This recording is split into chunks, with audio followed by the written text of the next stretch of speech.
গত বছরের ৫ আগস্টের পর থেকে বাংলাদেশ এক ধরনের রাজনৈতিক উত্তরণ পর্বের মধ্য দিয়ে যাচ্ছে। একদিকে রয়েছে দেশকে পুনর্গঠনের চ্যালেঞ্জ, অন্যদিকে ক্ষমতায় যাওয়ার প্রতিযোগিতা। ২০২৪ সালের অভ্যুত্থানের অংশীজন রাজনৈতিক দলগুলোর পাশাপাশি পতিত স্বৈরাচারপন্থীরাও সক্রিয় রয়েছে, যাদের একটি অংশ দেশের বাইরে বসে রাজনৈতিক অস্থিরতা তৈরির অভিযোগে আলোচিত। ফলে দেশ বর্তমানে এক ক্রান্তিকাল অতিক্রম করছে, যেখানে নেতৃত্বের প্রশ্নটি সবচেয়ে গুরুত্বপূর্ণ হয়ে উঠেছে। এই প্রেক্ষাপটে দেশের জন্য একজন রাষ্ট্রনায়কের প্রয়োজনীয়তা নিয়ে আলোচনা বাড়ছে। এমন একজন নেতা যিনি বিভক্ত জাতিকে ঐক্যবদ্ধ করবেন, ধ্বংসস্তূপ থেকে দেশকে গড়ে তুলবেন এবং গণতান্ত্রিক ও নিয়মতান্ত্রিক শাসনের ভিত্তি সুদৃঢ় করবেন। সম্প্রতি প্রকাশিত প্রথম আলোর গুরুত্বপূর্ণ সামাজিক রাজনৈতিক বিষয়ে জাতীয় জনমত জরিপ ২০২৫-এ উঠে এসেছে এই নেতৃত্ব সংক্রান্ত জনমতের চিত্র। জরিপে প্রশ্ন করা হয়, আগামী জাতীয় সংসদ নির্বাচনের পর প্রধানমন্ত্রী হওয়ার সম্ভাবনা কার বেশি বলে মনে করছে মানুষ। জবাবে ৪৭.৫% উত্তরদাতা বিএনপির ভারপ্রাপ্ত চেয়ারম্যান তারেক রহমানের নাম উল্লেখ করেন। ২০০৭ সালের ১/১১ পরবর্তী রাজনৈতিক প্রেক্ষাপটে তারেক রহমান জাতীয় রাজনীতিতে সক্রিয় হন।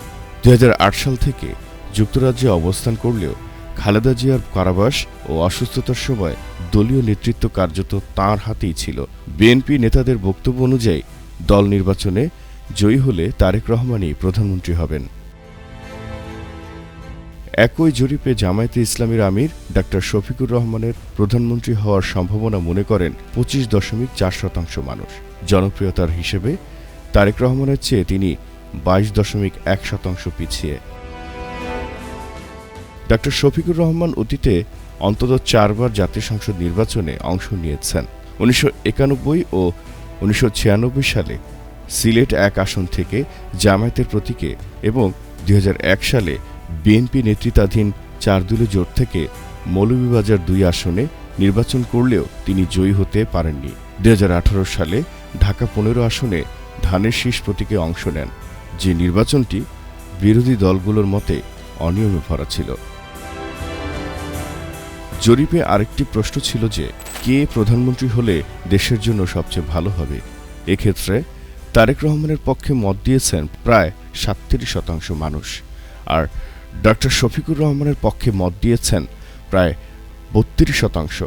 অর্থাৎ প্রধানমন্ত্রী হওয়ার সম্ভাবনার ক্ষেত্রে যেখানে দুজনের ব্যবধান ২২%-এর বেশি, দেশের জন্য ভালো হওয়ার প্রশ্নে সেই ব্যবধান মাত্র ৫%। বিশ্লেষকদের মতে এটি ডা. শফিকুর রহমানের ব্যক্তিগত গ্রহণযোগ্যতার একটি ইঙ্গিত দেয়। তাঁর প্রধানমন্ত্রী হওয়ার সম্ভাবনার তুলনায় প্রধানমন্ত্রী হলে দেশের জন্য ভালো হওয়ার প্রত্যাশা তুলনামূলক বেশি। বিএনপি বর্তমানে দেশের সবচেয়ে বড় রাজনৈতিক দল হিসেবে বিবেচিত। জামায়াতের নায়েবে আমির ডা. আবদুল্লাহ মোহাম্মদ তাহেরও সম্প্রতি বিএনপিকে বড় দল হিসেবে স্বীকার করলেও সবচেয়ে জনপ্রিয় দল নয় বলে মন্তব্য করেছেন।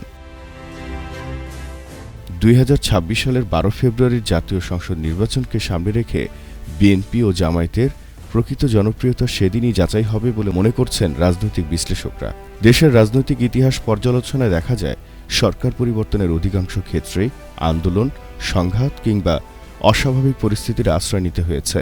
রাষ্ট্র ক্ষমতায় আসা ও যাওয়ার ক্ষেত্রে নিয়মতান্ত্রিকতার ঘাটতি দীর্ঘদিনের। বিশ্লেষকদের মতে এর মূল কারণ, শাসকদের একটি বড় অংশ রাষ্ট্রনায়ক হয়ে উঠতে পারেননি। ক্ষমতায় থেকে কেউ কাজের মাধ্যমে জনসমর্থন ধরে রাখতে পারেননি, আবার ব্যর্থতার স্বীকার করে শান্তিপূর্ণভাবে ক্ষমতা ছাড়ার নজিরও খুব কম। এমন বাস্তবতায় নেহেরু, ম্যান্ডেলা, লি কুয়ান ইউ বা মাহাথির মোহাম্মদের মতো রাষ্ট্রনায়কের প্রয়োজনীয়তা নতুন করে আলোচনায় এসেছে, যাঁরা ক্ষমতায় আসা ও যাওয়ার উভয় ক্ষেত্রেই নিয়মতান্ত্রিকতার দৃষ্টান্ত স্থাপন করেছিলেন। সংস্কার নিয়ে জাতীয় পর্যায়ে আলোচনা চললেও রাজনৈতিক সংস্কার নিয়ে কার্যকর অগ্রগতি খুব একটা চোখে পড়ছে না। বিশেষজ্ঞদের মতে রাজনৈতিক সংস্কার আসবে রাজনীতিকদের দায়িত্বশীল আচরণ ও রাষ্ট্রের প্রতি দায়বদ্ধতা থেকে। দেশের বৃহত্তম রাজনৈতিক দলের নেতা হিসেবে তারেক রহমানের দিকে এখন সবার দৃষ্টি। তিনি তার বক্তব্য, সিদ্ধান্ত ও দল পরিচালনার মাধ্যমে নিজেকে কেবল শাসক নাকি রাষ্ট্রনায়ক হিসেবে প্রতিষ্ঠিত করতে পারবেন, সেই প্রশ্নের উত্তর সময়ই বলে দেবে। একই সঙ্গে ডাক্তার শফিকুর রহমানও জনমতের শর্টলিস্টে রয়েছেন। বিশ্লেষকদের মতে কেবল আরেকজন গতানুগতিক প্রধানমন্ত্রী দেশের দীর্ঘদিনের রাজনৈতিক সংকটের সমাধান দিতে পারবেন না। প্রয়োজন একজন রাষ্ট্রনায়ক, যিনি ক্ষমতার বাইরে থেকেও গণতন্ত্রকে শক্তিশালী করবেন। এই ক্রান্তিকালে প্রশ্ন একটাই, পরবর্তী প্রধানমন্ত্রী কে হবেন?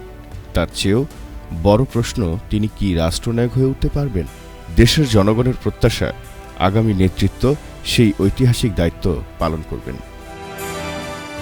ভিউজ বাংলা।